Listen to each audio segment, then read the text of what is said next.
শিক্ষা দুর্নীতিতে বিস্ফোরক তথ্য দেব আপনাদের।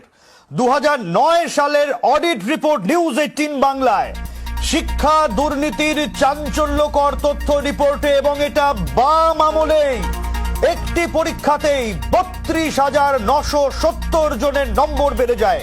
কিভাবে হলো এই দুর্নীতি, কি তথ্য পাওয়া যাচ্ছে যা হয়েছিল বাম আমলে?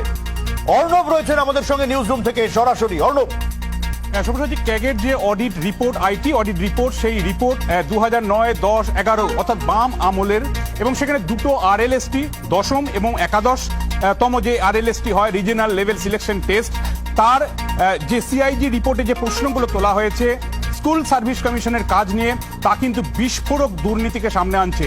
এবং আমরা যদি একটু দেখে নিই, শুধুমাত্র দশম রিজিয়নাল লেভেল সিলেকশন টেস্ট, আমরা জানি 5টা রিজিয়নে ভাগ আমাদের এই SSC ছিল, সেখানে পূর্ব, উত্তর, দক্ষিণ, পশ্চিম, দক্ষিণ, পূর্ব, এই 5টা ভাগে ভাগ।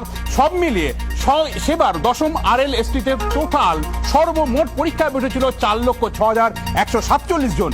আর এর মধ্যে শুধুমাত্র নাম্বারই বাড়ানো হয়েছে বিভিন্ন জনের, মোট সংখ্যাটা যদি দেখি 32,970 জনের। নাম্বার কমানো হয়েছে 13,677 জনের, আর নাম্বার মিলছে না 2,438 জনের, সব রিজিয়ন মিলিয়ে। এবং এই পুরো তথ্যটাতেই তুমি একেবারে জলের মতো স্পষ্ট হয়ে যাচ্ছে যে কি পরিমাণ নাম্বারের কারচুপি হয়েছে এই 2009 সাল, 10 সাল এই বাম আমলের যে RLS